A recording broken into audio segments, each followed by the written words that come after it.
नमस्कार मेरे विद्यार्थी मित्रों, हिंदी लोक भारती कक्षा 9वीं से आज हम 5th लेसन जूलिया पढ़ने जा रहे हैं। प्रस्तुत पाठ जूलिया महान रूसी साहित्यकार अंतोन चेखव द्वारा लिखा गया एकांकी नाटक है। इस नाटक में लेखक ने बताया कि मजबूरियों का फायदा लोग किस प्रकार उठाते हैं। लेखक ने इसलिए लोगों को दब्बूपन त्याग कर अपने अधिकार और न्याय के प्रति सजग रहने हेतु प्रेरित किया है। बच्चों, कुछ ऐसे लोग होते हैं जो भलमन साहत में अपने साथ होने वाले अन्यायों और ज्यादतियों को बर्दाश्त कर लेते हैं, उनका विरोध करने की हिम्मत नहीं जुटा पाते। प्रस्तुत एकांकी की पात्र जूलिया ऐसी ही एक दब्बू और भीरू महिला है जो अन्याय सहकर भी खामोश रहती है। जिस व्यक्ति के बच्चों को वह पढ़ाती है और उनकी देखभाल करती है, वह व्यक्ति उसे सबक सिखाने के लिए उसके साथ अन्याय करने का नाटक करता है। इस तरह जूलिया की आंखें खोलता है कि इस कठोर, निर्मम, क्रूर और हृदयहीन संसार में दब्बू और रीढ़ रहित लोगों के लिए कोई स्थान नहीं। बस इस कहानी का यही उद्देश्य है। लेखक ने यही बताया है कि अपने अधिकारों और न्याय के प्रति हमेशा हमें सजग रहना चाहिए। जो हमारे अधिकार हैं उससे हमें पीछे नहीं हटना चाहिए। हमें किसी की गुलामी में रहकर काम नहीं करना चाहिए। चलिए इस कहानी की, इस नाटक की शुरुआत करते हैं। और ये जो इसके लेखक है अंतोन चेखव, उनकी कहानियों की विशेषता रही है कि उनकी कहानियों में हमेशा सामाजिक कुरीतियों का व्यंग्यात्मक चित्रण किया गया है। तो ये जो आज का नाटक है, एकांकी है, उसमें भी हमें यही देखने को मिलेगा। चलिए, जूलिया, इसमें ये गवर्नेंस रहती है जो मालिक के घर में काम करती है, और गृहस्वामी जो खुद मालिक रहता है। ठीक है, तो जूलिया को वो बुलाते हैं और जूलिया दबे पाँव से आती है। जूलिया का यहाँ वाक्य है, आपने मुझे बुलाया था मालिक। गृहस्वामी, हाँ हाँ बैठ जाओ जूलिया, खड़ी मत रहो। तो जूलिया कहती है, जी शुक्रिया। गृहस्वामी कहते हैं, जूलिया मैं तुम्हारी तनख्वाह का हिसाब करना चाहता हूँ। तनख्वाह मतलब सैलरी, पगार। मेरे ख्याल से तुम्हें पैसे की ज़रूरत होगी। जितना मैं तुम्हें जान सका हूँ, मुझे लगता है कि तुम अपने आप पैसे भी नहीं मांगोगी, इसलिए मैं खुद ही तुम्हें पैसे देना चाहता हूँ। हाँ, तो तुम्हारी तनख्वाह 30 रूबल महीना तय हुई थी ना। मतलब ये बोलना चाहता है कि तुम्हारी तनख्वाह 30 रूबल, रूबल मतलब रूस की मुद्रा है, कि 30 रूबल मैंने देना तय किया था तुम्हें महीने का। जूलिया विनीत स्वर में बोलती है, विनीत स्वर मतलब विनम्र भाव से बोलती है, जी नहीं मालिक, 40 रूबल। तो जूलिया के अनुसार कितना था? 40 रूबल। और गृहस्वामी कितना बोल रहे हैं? 30 रूबल। कि जूलिया कहना चाहती है कि आपने 40 रूबल देने की बात कही थी, लेकिन गृहस्वामी मालिक जो है वो पलट जाते हैं इस बात से, और वो कहते हैं कि 30 रूबल महीना ही तय हुई थी। तो गृहस्वामी कहते हैं, नहीं भाई 30, ये देखो डायरी, मैंने इसमें नोट कर रखा है, मैं बच्चों की देखभाल और उन्हें पढ़ाने वाली हर गवर्नेंस को 30 रूबल महीना ही देता हूँ। कि मैं हर महीने जो भी बच्चों को पढ़ाने आती है और उनकी देखभाल करती है, उनको 30 रूबल ही देते आया हूँ। तुमसे पहले जो गवर्नेंस थी उसे भी मैं 30 रूबल ही देता था। अच्छा, तो तुम्हें हमारे यहाँ काम करते हुए 2 महीने हुए हैं। जूलिया दबे स्वर में कहती है, जी नहीं, 2 महीने 5 दिन। क्योंकि उसके सही सही तो 2 महीने 5 दिन थे, लेकिन मालिक उसमें भी 5 दिन कम करके बता रहे हैं। गृहस्वामी, अभी गृहस्वामी क्या कहना चाहते हैं? क्या कह रही हो? ठीक 2 महीने हुए हैं भाई, मैंने डायरी में सब नोट कर रखा है। हाँ, तो 2 महीने के बनते हैं 60 रूबल। लेकिन 60 रूबल तब भी बनते हैं जब महीने में तुमने एक दिन भी छुट्टी न ली हो। तुमने इतवार को छुट्टी बनाई है, उस दिन तुमने कोई काम नहीं किया, सिर्फ कोयला को घुमाने के लिए ले गई हो। और ये तो तुम मानोगी ही कि बच्चे को घुमाने के लिए ले जाना कोई काम नहीं होता। इसके अलावा तुमने 3 छुट्टियां और ली हैं, ठीक है ना। वो बोल रहे हैं कि 60 रूबल भी तुम्हें तब भी मिलेंगे जब महीने में तुमने एक दिन भी छुट्टी नहीं ली हो, और बच्चों को घुमाना कोई काम थोड़ी ना होता है। इसके अलावा तुमने 3 छुट्टियां और ले ली।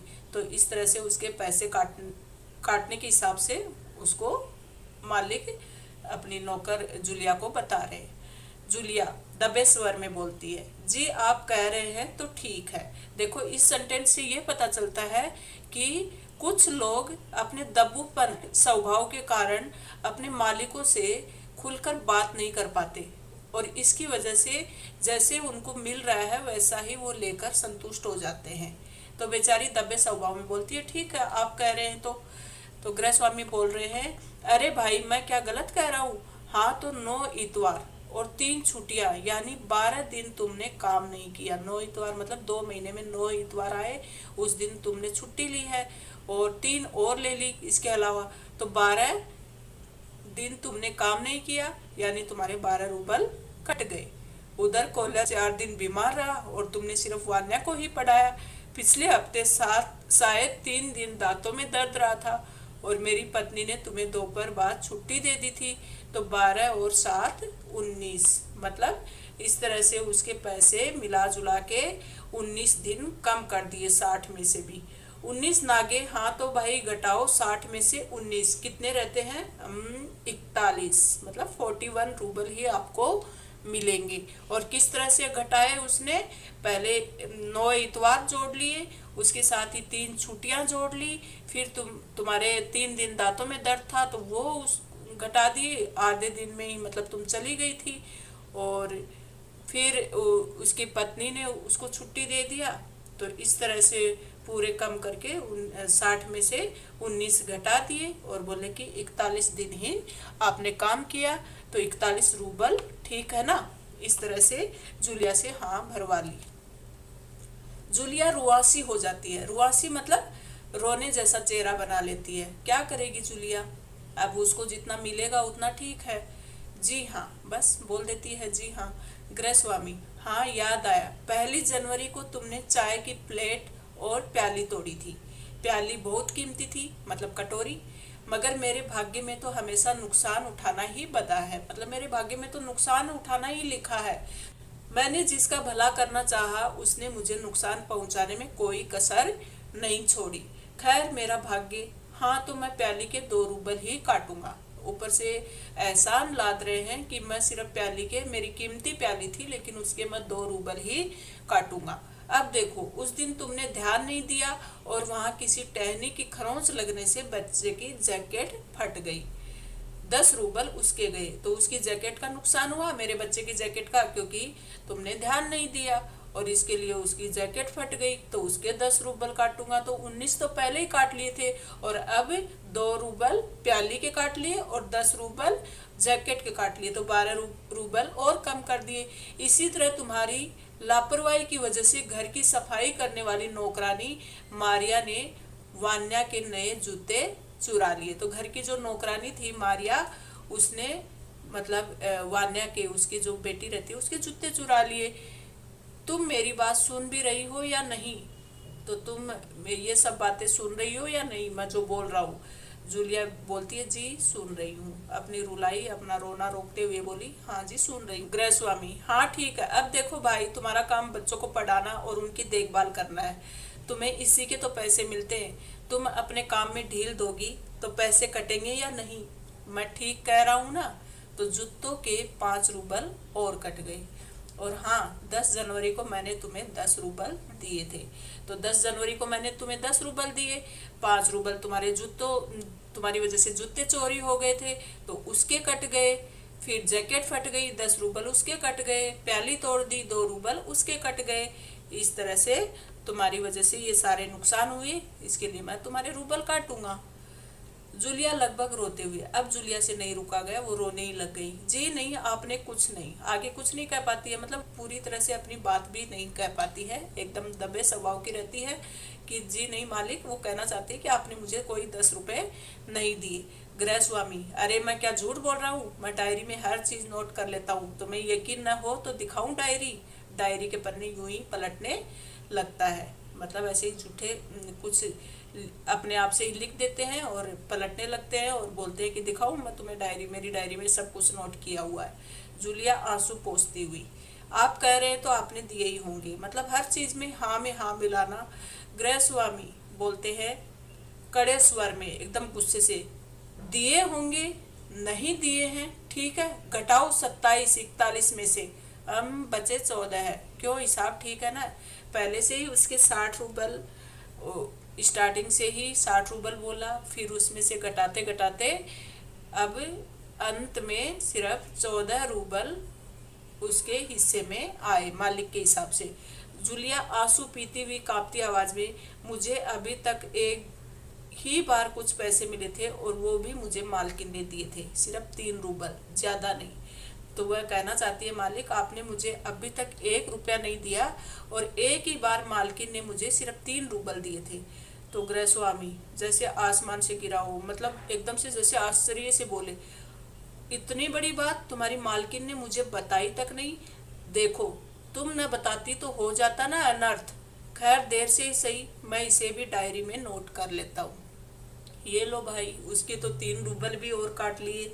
डायरी खोलकर उसमें यूं ही कुछ लिखता है, हाँ तो 14 में से 3 और घटा दो, बचते हैं 11 रूबल। तो 14 रूबल देने किए थे, अभी 3 रूबल उसने ईमानदारी से याद दिला दिए कि मालकिन ने मुझे 3 रूबल दिए थे, तो वो भी मालिक को बहाना मिल गया और वो भी काट लिए। संभाल लो, गिन लो, ठीक है ना। तो अंत में जूलिया के हाथ में मालिक ने कितने रूबल दिए, सिर्फ 11 रूबल। जूलिया कांपते हाथों से रूबल ले लेती है और बोलती है, जी धन्यवाद। गृहस्वामी अपना गुस्सा नहीं संभाल पाता और ऊंचे स्वर में लगभग चिल्लाते हुए, तुम मुझे धन्यवाद दे रही हो जूलिया, जबकि तुम अच्छी तरह जानती हो मैंने तुम्हें ठग लिया है, तुम्हें धोखा दिया है, तुम्हारे पैसे हड़प लिए हैं और तुम इसके बावजूद मुझे धन्यवाद दे रही हो। गुस्से से एकदम आवाज कांपने लगती है, क्योंकि जो गृहस्वामी होते हैं, जो मालिक होता है, वह सच में जूलिया की परीक्षा लेना चाहता है कि जूलिया और कितने दिन तक घर में दबकर काम करेगी, वह कभी बोलती क्यों नहीं अपने हक के लिए, और इसके लिए वह हर चीज में हाँ भरते जा रही है और मालिक जो कह रहे हैं उसको स्वीकार करते जा रही है। इसलिए गृहस्वामी को एकदम से गुस्सा आ गया। तो जूलिया बोलती है, जी हाँ मालिक। बाद में भी वो यही बोलती है कि जी हाँ मालिक। गृहस्वामी गुस्से से तुतलाने लगता है, जी हाँ मालिक, जी हाँ मालिक, क्यों जी हाँ मालिक। जूलिया डर जाती है, एकदम से गृहस्वामी की कठोर आवाज से डर जाती है वह। तो वो बोलती है कि क्योंकि इससे पहले तो मैंने जहाँ जहाँ काम किया उन लोगों ने तो मुझे 1 पैसा तक नहीं दिया, आप कुछ तो दे रहे हैं। गृहस्वामी एकदम गुस्से में आ जाते हैं और उत्तेजित स्वर में बोलते हैं, उन लोगों ने तुम्हें 1 पैसा तक नहीं दिया जूलिया, मुझे ये बात जानकर जरा भी आश्चर्य नहीं हो रहा। स्वर धीमा करते हैं, जूलिया मुझे इस बात के लिए माफ कर देना, मैंने तुम्हारे साथ एक छोटा सा क्रूर मजाक किया था, मतलब मैं ऐसा ही गलत तरीके का मजाक मैंने तुम्हारे साथ किया, पर मैं तुम्हें सबक सिखाना चाहता था। देखो जूलिया, मैं तुम्हारा 1 पैसा नहीं मारूंगा, जेब से निकालकर ये है तुम्हारे 80 रूबल, क्योंकि 80 रूबल ही तय हुए थे, लेकिन मालिक ये जानना चाहते थे कि जूलिया बोलती है कि नहीं, इसलिए उन्होंने महीने के 30 रूबल के हिसाब से 2 महीने के 60 रूबल ही बताए। मैं अब भी इन्हें तुम्हें दूंगा, लेकिन इससे पहले मैं तुमसे कुछ पूछना चाहूंगा जूलिया, क्या ये जरूरी है कि इंसान भला कहलाने के लिए इतना दब्बू, भीरू और बोदा बन जाए? दब्बू मतलब जो किसी के सामने बोल ही ना पाए, भीरू मतलब डरपोक, और बोदा मतलब कमजोर, कि ऐसा दब्बू, भीरू और बोदा बन जाए कि उसके साथ जो अन्याय हो रहा है उसका विरोध तक न करे, बस खामोश रहे और सारी ज्यादतियां सहता जाए। नहीं जूलिया नहीं, इस तरह खामोश रहने से काम नहीं चलेगा। अपने को बचाए रखने के लिए तुम्हें इस कठोर, क्रूर, निर्मम और हृदयहीन संसार से लड़ना होगा। तो यहाँ पर आया हुआ संसार कैसा बताया कि किस प्रकार का आज का संसार है, लोग कैसे हैं, कठोर, क्रूर, निर्मम, जिनको दया भाव कुछ नहीं है, हृदयहीन, जिनका दिल है ही नहीं। तो ऐसे संसार से तुम्हें लड़ना होगा अपने आप को बचाए रखने के लिए, अपने दांतों और पंजों के साथ लड़ना होगा। किनके साथ लड़ना होगा? दांतों और पंजों के साथ, पूरी शक्ति के साथ। मत भूलो जूलिया, इस संसार में दब्बू और रीढ़ रहित लोगों के लिए कोई स्थान नहीं है, कोई स्थान नहीं है।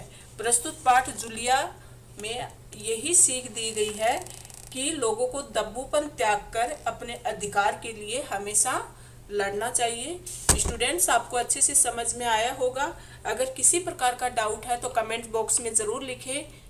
धन्यवाद मेरे विद्यार्थी मित्रों।